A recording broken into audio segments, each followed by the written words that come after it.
وَلَقَدْ أَنزَلْنَا إِلَيْكَ آيَاتٍ بَيِّنَاتٍ۔ لا الہ کی ان کے سامنے کوئی اہمیت ہی نہیں، حالانکہ افضل ذکر بھی اللہ اللہ نہیں ہے بلکہ لا الہ الا اللہ ہے۔ ہم اپنے مریدوں کو اللہ اللہ اللہ سکھاتے ہیں، حالانکہ افضل ذکر کیا ہے؟ اللہ اللہ نہیں ہے، لا الہ الا اللہ ہے۔ افضل ذکر محمد الرسول اللہ بھی نہیں ہے بلکہ لا الہ الا اللہ ہے۔ محمد الرسول اللہ تو لا الہ الا اللہ کو سمجھانے کے لیے ہے۔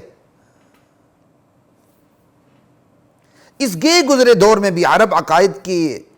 حوالے سے فتنوں سے محفوظ ہیں، ہم سے زیادہ محفوظ ہیں۔ وجہ صرف یہی ہے، انہیں لا الہ کے معنی خیزی کا ہم سے زیادہ علم ہے کہ لا الہ کے اندر کون سا معنی ہے، مطلب کا کتنا سمندر ہے اس کے اندر۔ لا الہ الا اللہ کی ترتیب اور اس کی برکات کا ہم سے زیادہ ادراک ہے اس گئے گزرے دور میں بھی عرب کو، عرب کی عام عوام کو۔ کبھی آپ مشاہدہ اور تجربہ کر لیں، ایک عام عرب سے بھی آپ لا الہ کی وضاحت طلب کریں گے تو وہ بلا مبالغہ آپ کے بہت سے علماء کو پیچھے چھوڑ دے گا، ایک عامی انسان ہوتے ہوئے، ایک لے مین ہوتے ہوئے، شرط کہ وہ صحیح عرب ہو۔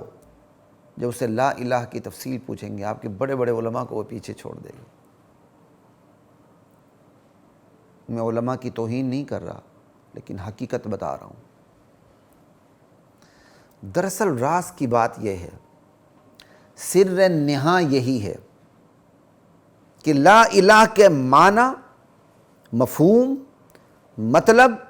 اور مراد کی معرفت اور پہچان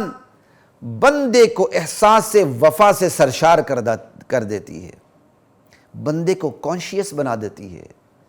بندے کو حساسیت سے بھر دیتی ہے، بندے کو غیرت اور حمیت کے جذبے سے سرشار کر دیتی ہے۔ لا الہ کی پہچان، ایسے میں بندہ ہر فتنے کے حوالے سے چکنا ہو جاتا ہے،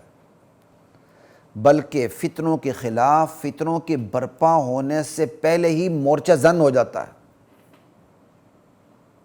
کیونکہ وہ اللہ وحدہ لا شریک لہ کی ذات تک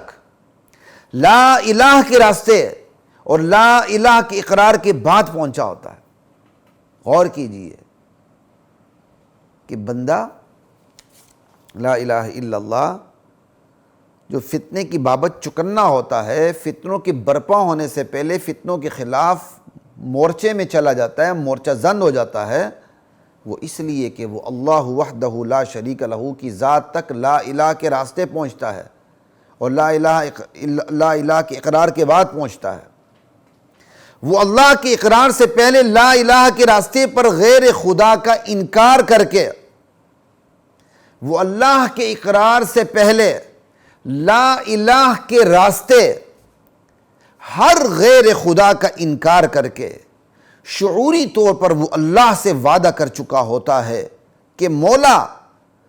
جو بھی لا الہ کی زد میں آئے گا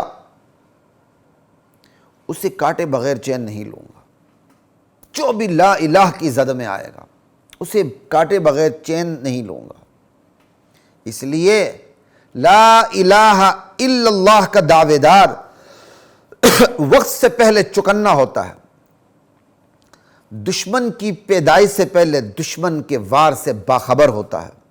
اس کی وزڈم اپنے منتہا پر ہوتی ہے، اپنی انتہا پر ہوتی ہے۔ لا الہ کی حساسیت اسے دین کی ہر مورچے پر پہرا دینے پر مجبور کر دیتی ہے، لا الہ کی حساسیت اسے دین کے ہر مورچے پر پہرا دینے پر مجبور کر دیتی ہے، اور پھر وہ انتم فی رباط دائم کا مصداق بن جاتا ہے۔ یہ بڑا مشہور جملہ ہے جسے تاریخ نے محفوظ کر دیا ہے، انتم فی رباط دائم۔ میں نے سب سے پہلے یہ جملہ حضرت مولانا ابو الحسن علی ندوی رحمہ اللہ کی ایک تحریر میں یہ جملہ پڑھا تھا اسے میں نے یاد رکھا۔ حضرت عمرو بن عاص رضی اللہ تعالی عنہ نے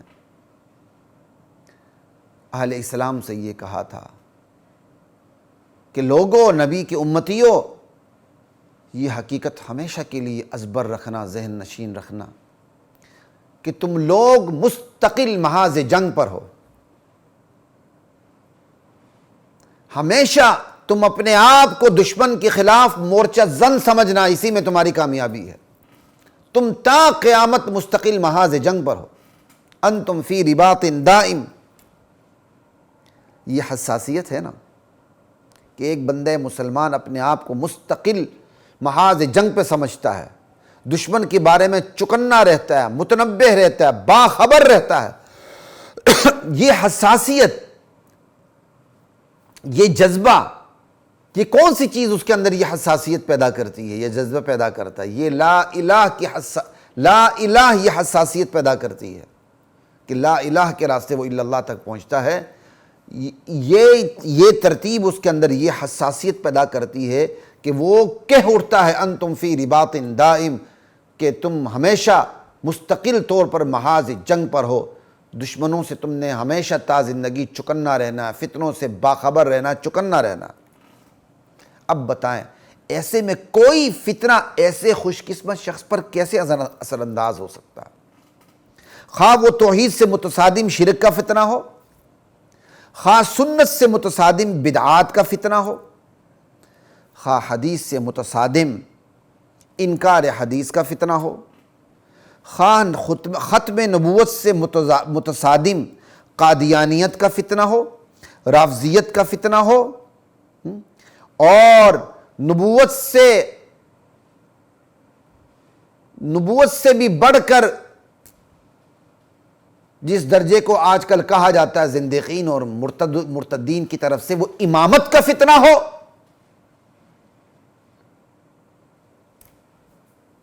نبوت سے اوپر کوئی درجہ نہیں، نبوت سے اوپر جو کوئی بندہ کسی بھی امامت کے نام سے یا کسی نام سے بھی کسی چیز کو پڑھ لے جاتا ہے، وہ سب سے بڑا فتنہ پرور ہے، اور اس کی اصطلاح اور اس کا عقیدہ بھی سب سے بڑا فتنہ ہے۔ ایسے فتنوں کے بارے میں لا الہ الا اللہ کا شعور رکھنے والا چکنا اور باخبر رہتا ہے۔ لا الہ الا اللہ، وہ ہر فتنے سے باخبر رہتا ہے، چاہے وہ توحید سے متصادم فتنہ ہو، سنت سے متصادم بدعات کا فتنہ ہو، حدیث سے متصادم انکار حدیث کا فتنہ ہو، ختم نبوت سے متصادم قادیانیت کا فتنہ ہو، ختم نبوت سے متصادم رافضیت کا فتنہ ہو، ختم نبوت سے متصادم امتی کی معصومیت کا فتنہ ہو، ختم نبوت سے متصادم امتی کی امامت کا فتنہ ہو، صحابیت سے متصادم سبائیت کا فتنہ ہو، صحابیت سے متصادم رافضیت کی منافقت کا فتنہ ہو، معصومیت نبی سے متصادم معصومیت امتی کا فتنہ ہو، فہم دین کے 1400 سالہ تسلسل سے متصادم فکر جدید کا فتنہ ہو، غامدیت کا فتنہ ہو، آسمانی دین سے متصادم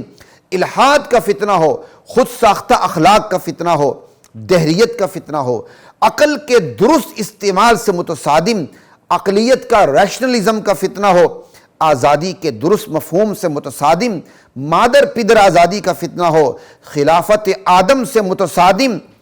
ابن آدم کی خدائی کا فتنہ ہو، احساس برتری سے متصادم مغرب سے مرعوبیت کا فتنہ ہو۔ اللہ اکبر۔ الغرض جو بھی فتنہ ہو، جیسا بھی فتنہ ہو، وہ لا الہ کے جذبے سے سرشار اور الا اللہ کے جذبات سے ہمکنار بندے کے سامنے کیسے ٹھہر سکتا ہے؟ لا الہ اور الا اللہ کا فرق ہی تو ہے جو ہر فتنے کو پڑھنے، سمجھنے، اسے نیست و نابود کرنے پر مجبور کر دیتا ہے۔ لا الہ الا اللہ، لا الہ اور الا اللہ کا شعوری فرق ہی تو ہے۔ اس فرق کو شعور میں رکھنے کا نتیجہ تو ہے کہ اس فرق کو اپنے ذہن میں رکھنے والا ہر فتنے کو پڑھنے، سمجھنے، اسے نیست و نابود کرنے پر خود کو مجبور پاتا ہے، کیونکہ لا الہ شعوری طور پر تب ہی اور جب ہی کہہ سکتا ہے جب اس کا اپنا ہوم ورک مکمل ہو، وگرنہ لا الہ تو محض 5 حرفی لفظ ہے بس، جسے طوطا بھی سیکھ جاتا ہے۔ لا الہ کے شعوری احساس سے نہ صرف فتنوں سے بچاؤ حاصل ہوتا ہے، بلکہ فتنے ایسے مسلح شخص سے بھی پناہ مانگتے ہیں، ایسے مسلح شخص سے پناہ مانگتے ہیں، ایسے پناہ مانگتے ہیں جیسے عمر رضی اللہ عنہ کے سائے سے بھی شیطان پناہ مانگتا تھا۔ وَلَقَدْ أَنزَلْنَا